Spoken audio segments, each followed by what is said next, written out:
श्यामची आई या पुस्तकामध्ये, या गोष्टींच्या साने गुरुजींच्या पुस्तकामध्ये श्यामने आपल्या आईच्या भरपूर आठवणी सांगितलेल्या आहेत.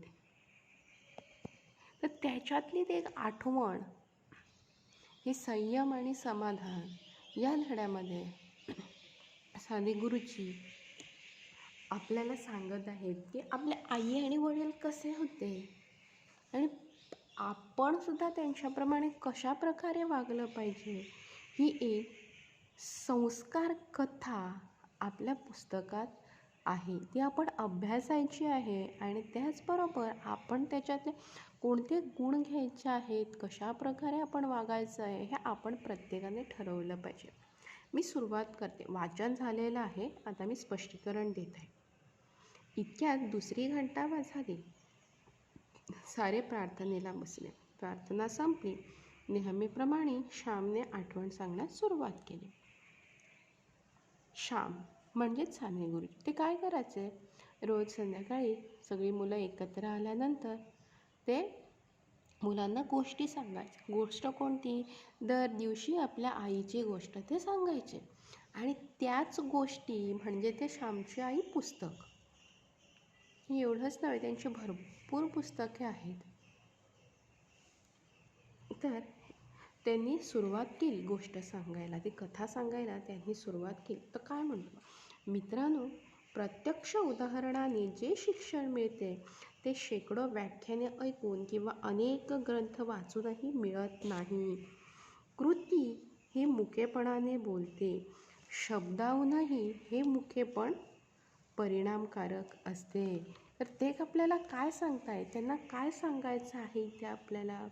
आपण भरपूर पुस्तकं वाचतो, भरपूर भाषणं ऐकतो, खूप काय करतो, परंतु ते ऐकून जेवढा आपल्याला ज्ञान मिळत नाही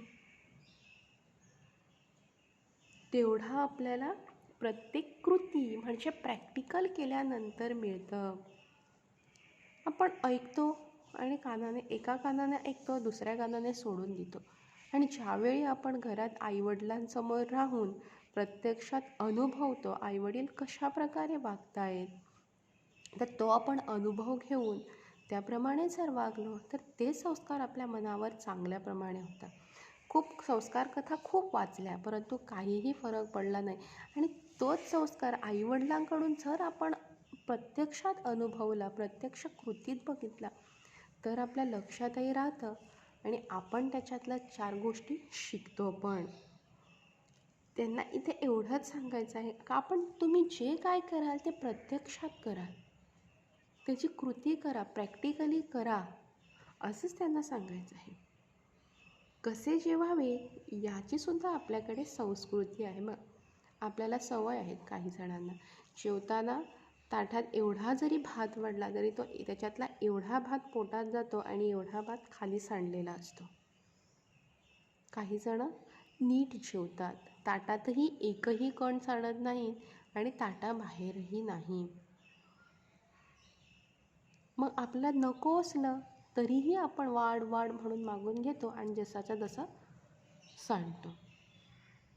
तर इथे श्याम काय सांगतो बघा, तर कसे आपण जेवावे ह्याचीसुद्धा संस्कृती आपल्याकडे आहे. ते त्यांना त्यांच्या वडिलांनी शिकवलं, ते आपल्या वडिलांकडनंही शिकले. त्यांचे वडील काय सांगायचे बघा, आपल्या पानाकडे पाहून जेवावे. आपण जेवत असताना आपल्या ताटात काय आहे याच्याकडे फक्त लक्ष द्यावा. दुसऱ्याच्या पानावर कधीही बघू नये. लहान भाऊ असेल किंवा मोठा भाऊ बहीण असेल तर आपण बघायचं नाही की त्याला आईने किती मांसाचे तुकडे वाढले, त्याला आईने किती भाजी वाढली, त्याला जास्त मला कमी का, असं म्हणून आपण दुसऱ्याच्या ताटात कधीही बघू नये. आणि पानावर वस्तू असता मागू नये. आपल्या ताटात आहे परंतु त्याने मागितली म्हणून मी परत मागून, कारण का त्याची संपली आहे म्हणून त्याला आणखीन हवी आहे, त्याने मागून घेतली. तुझी संपली तर तू मागून घे, असताना मागू नये. किंवा येईल तेव्हा घ्यावे. जर तुला आता समजा तू पंक्तीत वगैरे आपण बसलेलो आहोत आणि अंदाज होता 15 जण लोकांचा आणि आले 20 जण, भाजी कमी पडली, तर घरातली मंडळी काय करतात, परत घेऊन येत नाही. आपण जर मागली आणि आत घरात नसली तर मग काय होईल? म्हणून ते सांगतात की जेव्हा वाढायला परत येईल तेव्हा घ्यावी, मागू नये. पंक्तीचे सर्वांना वाढायला आणतील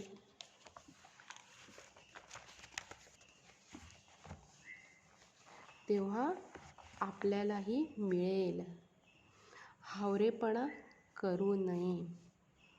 मला द्या, मला द्या असं कधीही हावरेपणा करू नये. पानाबाहेर सांडू नये. मगाशी सांगितल्याप्रमाणे भातगोटा जो शीताचा गोटा जो आहे तो एकही ताटाबाहेर सांडू नये, नाहीतर थोड्यांच्या ताटाभोवती गोल नुसती रांगोळी काढलेली असते. किंवा पानातही काही टाकू नये. म्हणजे काय? जेवढं वाढलेलं आहे तेवढं संपूर्ण जेवावं. एवढं घेतलं आणि त्याच्यातलं एवढंसं खाल्लं, एवढं ठेवलं असं कधीही करू नये. पानातील पदार्थावर टीका करू नये. आज आमटी अशीच झाली, आज भाजी अशीच झाली, भाजी करपली, भाजी अळणीच होती, आमटी खारटच झाली, डाळीत मीठच नाही, डाळ पातळच झाली असं कधीही करू नये. आईने जेवढं शिजवलेलं आहे ते गोड मानून खावं. मग दुसरं, पानात गुंतवळ किंवा काही सापडले तर निमूटपणे काढावे. गुंतवळ म्हणजे केसांचा वगैरे पुंजा, केस वगैरे असे सांडलेले असतात. कधी मिळतो आपल्याला केस वगैरे, तर काही मिळालं तर ते आपण मुकाट्याने काढून टाकावं. इतरांना वर करून दाखवू नये, त्याची वाच्यता करू नये. म्हणजे सगळ्यांना दाखवू नये मला केस मिळाला, मला आणखीन काय मिळालं की असं कधीही करू नये. कारण काय, तुला वीट येईलच त्याची, तो केस मिळाला त्याची. परंतु 4 जण बसलेले आहेत बाजूला, त्यांनाही कंटाळा येईल. तू एकटा उठलास, 4ही जण बाकीचे उठतील कंटाळून. म्हणून स्वतःला केस मिळाला आहे ताटात काढून बाजूला ठेवावा, मुकाट्याने जेवावं. दुसऱ्यास वर करून दाखवू नये, कारण दुसऱ्यांना किळस येते, वीट येते. विषारी वस्तू सापडली तर सांगावी. जर ताटात एखादी विषारी वस्तू सापडली तर मात्र सांगावं की त्या पदार्थामध्ये अमुक विष पडलेलं आहे, विषारी वस्तू पडलेली आहे, एवढं मात्र सांगावं. पान कसे लख्ख करावे. जसं आपण ताट धुवून ठेवतो त्याप्रमाणे संपूर्ण अन्न जे ताटात असतं ते खाऊन संपवून टाकावं. या सांगण्याप्रमाणे वडील स्वतः वागत असत. श्यामच्या वडिलांनी जे आता काही सांगितलं आहे ताटाबद्दल, जेवताना कसं जेवावं हे, तर ते स्वतः तसे वागायचे. म्हणून आता त्यांनी इथे सांगितलेलं आहे. आपण जे करतो ते सांगायला खूप सोपं असतं आणि ते सांगण्यास खूप आनंदही होतो. परंतु जेवढा लोकांना सांगायचं, आपण काहीच करायचं नाही, याच्यात काहीही अर्थ राहत नाही. मी अनेकांना जेवताना पाहिले, परंतु जेवणानंतर माझ्या वडिलांचे ताट जितके स्वच्छ व निर्मळ दिसे तसे मी कोठेही पाहिले नाही. बघा, श्यामसुद्धा सांगतो काय बघा, त्याचे वडील जेवत असताना त्याच्या पानात एकही शीतकोटा उरायचा नाही किंवा काहीच नाही. जेवढं ताटात वाढलेलं असायचं तेवढं ते संपूर्ण खाऊन टाकायचे. एकदम ताट स्वच्छ धुवून ठेवल्यासारखं ते दिसायचं. निर्मळ म्हणजे स्वच्छच. तसे मी कुठेही पाहिले. त्या ताटात कोणी जेवले आहे की नाही हे समजण्याचीही मारामार पडे. बघा, त्यांचे वडील जेवल्यानंतर असं वाटायचं की त्या ताटात कोणी जेवलं आहे की नाही, की अजून कोणी जेवलाच नाही. एवढं ते स्वच्छ आणि निर्मळ सुंदर असायचं. त्यांच्या ताटाबाहेर एक शीतकण पडलेला दिसायचा नाही. अन्न कधीही वाया घालवायचं नाही. ताटाबाहेर कधीही अन्न टाकायचं नाही. मग काय, ते जमिनीवर वगैरे पडलेलं मग फुकट जातात जेवण. माझ्या पानाभोवती जर शिते दिसली तर ते रागावत व म्हणत, मथुरीचे कोंबडं जेवेल इतकी शीतं सांडली आहेत, कर गोळा सारी. श्यामच्या ताटाबाहेर जर शीतकोटे पडलेले दिसले तर ते त्याला ओरडायचे, रागवायचे आणि म्हणायचे की एक कोंबडं जेवेल मथुरीचं, एवढी शीतं सांडली आहेत बाहेर तू ताटाच्या, आधी पहिल्यांदा सगळी गोळा कर. मग अमुक वाईट, हे असंच झालं, याला चवच नाही वगैरे ते कधीही बोलत नसत. आपल्याला असते सवय आईवर वगैरे ओरडायची, हे असंच झालं तसंच झालं, आज मासेच का नाही, आज रोसच का केला, आज डाळच का केली, आज भाजीच का केली, मासे असले तर आज मासे भाजलेत का नाही, फक्त कढीच का केली. कधीही ते करत नसत. जेवढं पुढ्यात यायचं, जशा प्रकारचं यायचं तसं ते खायचे. आणि तीच सवय त्याच्या मुलांना, श्यामना वगैरे त्याच्या भावंडांना लागली होती.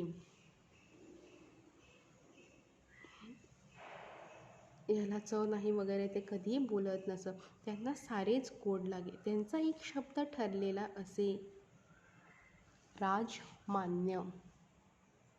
राजमान्य म्हणजे सर्वांना मान्य, सगळं मान्य आहे, जेवढं केलंस तेवढं मान्य आहे.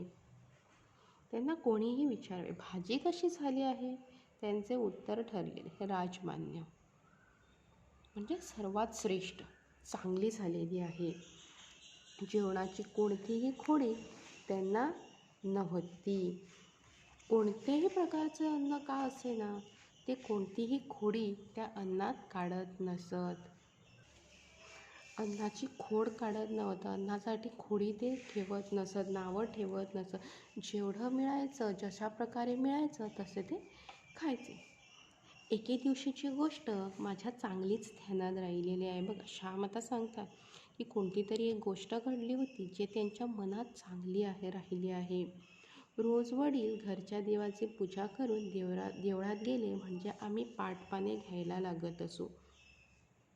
त्याचे वडील काय करायचे, दुपारच्या वेळेला घरातल्या देवाची पूजा करायचे आणि मग शेजारी देऊळ होतं, तिथे ते जायचे देवळात देवाची पूजा वगैरे करायला. मग काय करायचे, हे श्याम, त्याचे भावंड, मग आई वगैरे असायची घरात, ती काय करायची, वडील येईस तोपर्यंत पाट, जेवणासाठी ताटं म्हणजेच पानं आणि बसण्यासाठी पाट वगैरे जे काय असेल ते मांडून ठेवायचे.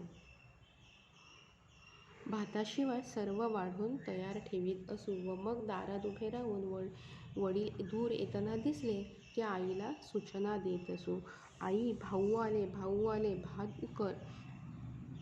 काय करायचे तर पानावर जेवढी पानं ठेवायची जेवणासाठी आणि मग त्याच्यावर फक्त भात वाढायचा नाही, भात आणि आमटी वगैरे वाढत नसेल ती भाजी किंवा आणखीन काय असेल ती वाढवून ठेवायचे आणि वडील आल्यानंतर फक्त मग भात वाढला आणि जेवायला बसले की झाले.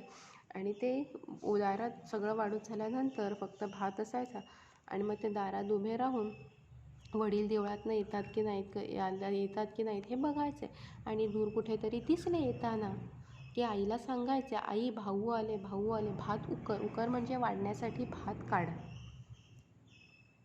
वाढण्यासाठी भात काढ असं ते सांगायचे. वडील येताना गणपतीचे तीर्थ आणत, ते आम्ही घेतले म्हणजे जेवणं सुरू होत.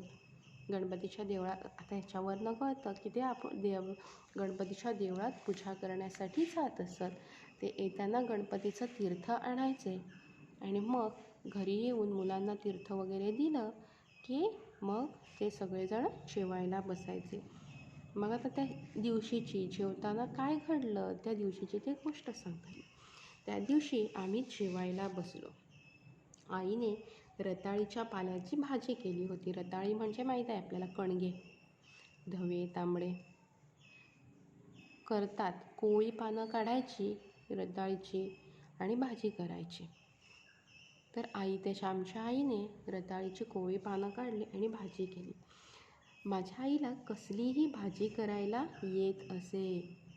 काय म्हणतो तो, त्यांची आई जी होती ती कसल्याही पाल्याची, कसल्याही पानं झाडाची काढून आणायची आणि त्याची भाजी वगैरे करायची.